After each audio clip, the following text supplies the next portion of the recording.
What's going on, my homies? Jolt here from the Token Minorities, and I am back with the next episode of our Let's Go Draft League analysis series. I guess you guys might have already noticed at this point, but I'm going to have a little bit of a stuffy nose here throughout this video, so bear with me. I'm sure I sound like that. But anyways, joining me is, of course, my good pal, Leo. Go ahead and say hello. Oh, that's me, yeah. Hey, yo, how's it going? I'm here. That was a beautiful intro. Anyway. No, okay, bro. Yeah, how's it going, guys? You know what to do. Usual. Leave a like, leave a comment. Let us know what's going on and how you've been liking this series here. Check out any of the episodes you may have missed beforehand. And make sure to subscribe to both of our channels so you do not miss a single one. Is that better, Joe? Did you like that better? That's a little better. It's a little better. Anyway, we can go ahead and jump right on into this analysis today. We're going to be talking about Nidoking and Nidoqueen, which are probably two of the best ground types that are available in the Let's Go metagame. So you're definitely Pokemon that you're always going to see picked up in the Let's Go leagues across the community. But I'll go ahead and kick us off here talking a little bit about the stats. As you can see, the stats are, you know, pretty well balanced across the board, especially in the case of Nidoqueen, where you can see that the range is really only from what, base 75 special attack to base 92 attack, and everything else is just right there in between those. So really the definition of balance for Nidoqueen, and for Nidoking it does have a slightly higher attack stat and a slightly higher speed stat compared to Nidoqueen, but even so it still does show that that general balance in the base stats, just like Nidoqueen has. Now the biggest difference obviously between the two,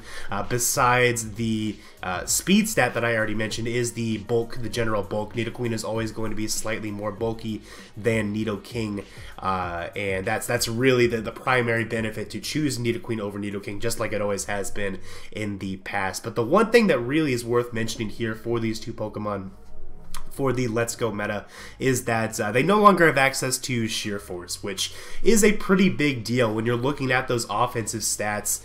The base 75 special attack, base 92 attack from Nidoqueen, and 102 attack and 85 special attack from Nidoking. Those were really magnified when they have the Sheer Force boosting all of these Sheer Force boostable attacks that these Pokemon are able to learn. And when they don't have access to that ability, it really does hinder them offensively. And as a result, I think it really harms their viability in the format. They're still going to be solid Pokemon. They're still, in my opinion, and I assume in Leo's as well, some of the best possible ground types that can be picked up, as the options are relatively limited for that in the metagame. But even so, they are going to be significantly weaker. They're still going to be able to take those hits they've always been able to take in past generations. But as far as retaliating, you know, that's a little bit more difficult for them now, given the lack of their very important Sheer Force ability. But with that said, Leo, go ahead and talk a little bit about the move pool.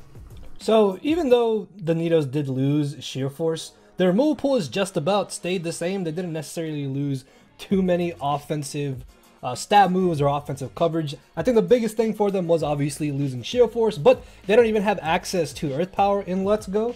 So with them having a higher physical attack stat than Earthquake, is most likely the type of ground stat we'll be running with the Nidos in this instance. They of course get access to the elemental punches and Fire Blast, Thunderbolt, Ice Beam. They still get Surf, if I'm not mistaken, as well. They both get Superpower, which is really nice.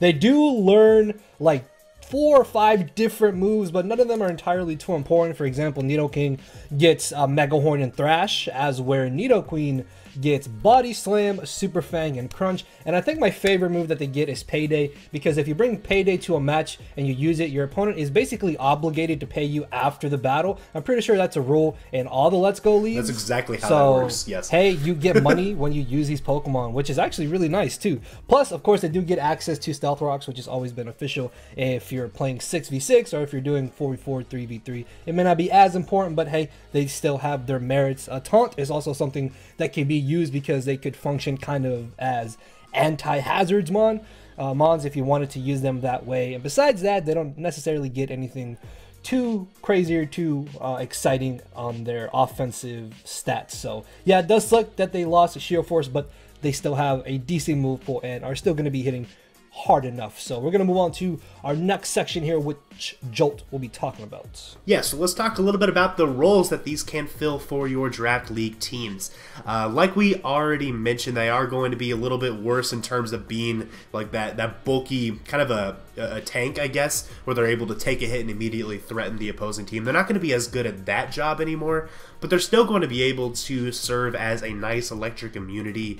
As I mentioned earlier as well, they are probably the two best ground types that can be picked up for your draft in this format.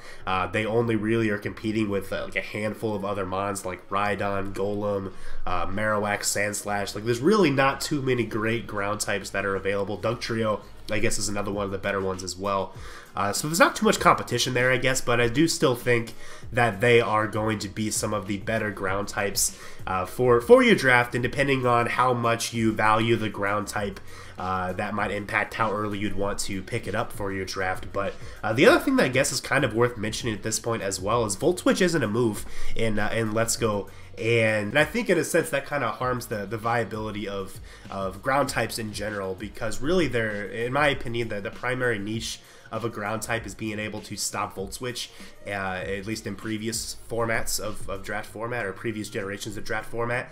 And with that not really being like a thing to consider, I don't know, I just feel like that really harms the viability of ground types in general. They're still going to be good, to have an electric immunity as well as the other resistances that a ground type can provide. But yeah, not having that niche of blocking Volt Switch actually is pretty important, I think. But anyway, as Leo mentioned, they both have access to Stealth Rock, so they are going to be two of your better Stealth Rock users as well. They're a little bit on the slower side, so maybe the rocks might be a little bit less guaranteed than if you were trying to set them with something like an Aerodactyl or a Mega Aerodactyl. But even so, they're going to be pretty reliable in terms of taking a hit and getting up the Stealth Rocks shortly afterward if needed. So those are two of the bigger roles I think that it can fill for your team.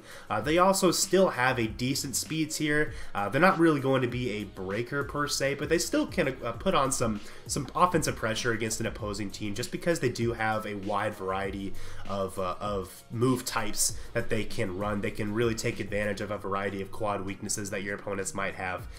So those are really the big advantages to both of these Pokemon. You really can't distinguish one from the other necessarily in terms of their the roles that they're going to fill for your team, aside from, of course, Queen being a little bit bulkier than Nidoking, and Nidoking being a little bit faster and a little bit stronger than Nidoqueen would be offensively. So that's about all I have for the roles. Leo, let's talk a little bit about the checks and counters. When it comes to checks and counters for the Nidos, they're very limited, but they aren't entirely too bad as well. The main things that are able to stop the Nidos are things that are generally faster than them and are able to knock them out, or things that can kind of pivot into them and live 2 hits and then in return knock them out. For example, the Dougies are probably the best things that can check the Nidos, just because they are naturally faster, and then Earthquake does have a good chance to potentially knock them out. And then counters are a little bit harder to find. Like bulky waters, for the most part, are always able to take any type of hit from the Nidos, and then in return either pick them off or do a huge chunk back with their water type stab. Something fast like Starmie, which could be a speedy water type, is also able to deal with them. And then with it being a psychic type, a handful of the speedy psychic types are also able to generally just outspeed and destroy the Nidos as well. And that's generally about it. Speedy ground, speedy water, speedy psychics, or something like bulky waters and bulky psychics are typically the best kind of checks and counters to deal with the Nidos, which there may not be that many in Let's Go, but the few of them that are around can typically try and deal with the Nidos, because they don't have access to the Sucker Punch anymore. Although I guess Nidoking does have access to Mega Horn, and Nidoqueen does have Crunch. You can always miss Mega Horn, and then Crunch is not necessarily the hardest hitting move, coming off of Nidoqueen's base 92 physical attack stat. So I think from here we're going to go ahead and talk about where we think that these mons should be drafted. So where do you think the Nidos should go, Jolt? Let us know. Yeah, it's kind of tricky on these two. As always, it's going to depend on what mons are banned in the league that you are watching and how many coaches are in the league. But in general, I would say that the Nidos are roughly round 3 picks. You might see them go a little bit earlier in some leagues, just because people are still going to place that high value on a ground type, and that's totally fine. Just in my personal opinion, I don't really see the ground type as having nearly as much necessity as it has had in previous generations. The only real one Pokemon, in my opinion, only one Pokemon that really demands that you have a ground type to help check it is Zapdos. Every other Pokemon I feel is pretty easily dealt with a variety of other Pokemon that would be available to you. So if you fear Zapdos, then hey, you definitely want to pick up one of these better ground types if you can. But otherwise, yeah, I think it's going to be roughly a round 3 pick, just because there's so many other good offensive or defensive Pokemon that seem to have a little bit more overall utility and usefulness in any given matchup. But that's just my opinion. What do you think, Leo? I think round 3 is very justifiable. I mean, typically now, even in 7th gen, the Nidos go around round 3 or 4. And as Joel said, I think it just really depends on what you value more beforehand. Because I still think there's enough Pokemon that can go rounds 1 and 2 before the Nidos honestly go. Then again, I guess it also depends how many Pokemon are being allowed and how many people are exactly in the league. But generally, round 3, round 4 makes a lot of sense for these because they are the best bulky grounds around, and you might want to have some other mons prioritized instead of your bulky grounds.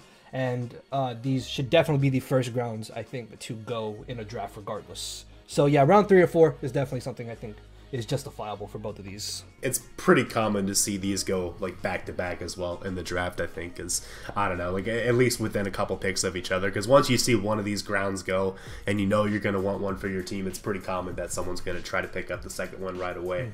I've noticed that I think twice now already in Let's Go leagues. So yeah, because the one that doesn't get picked is the backup for the one that did get picked. So well, exactly. And I think in the GBA, I guess we could talk about this now. The draft has been revealed. In the GBA, I think they literally went back to back. Yeah, I think it was Nidoqueen and then Nidoking. So yeah, there's not really so much people that wanted replaces them, honestly. So well, exactly. They are very unique, and that's something I guess we maybe haven't really mentioned. The typing is really unique, and I don't know. I think that makes them, overall pretty solid Pokemon to pick up. They're going to be able to deal with like certain combinations of threats that other Pokemon wouldn't be able to necessarily deal with on their own. So they definitely have their niche in the format, even though I don't think really the niche as a ground type is what makes them is not as, I guess it isn't quite as strong of a niche as what it used to be in the past, is what I'm trying to say. But anyways, I think we are about done here with this episode. Thanks for coming out and watching, guys. Let us know what you think about the Nidos in the comments below. Of course, make sure to let us know any other Pokemon you would like for us to go over here in the upcoming episodes of this series. But with that said, that's all I have. Anything else from you, Leo? Nope. If you enjoyed, you know what to do. Check us out. Check out the next episode on my channel going up on Thursday. And yeah, I'll see y'all then. We will see you in the next one. Peace. Okay, I went to bed.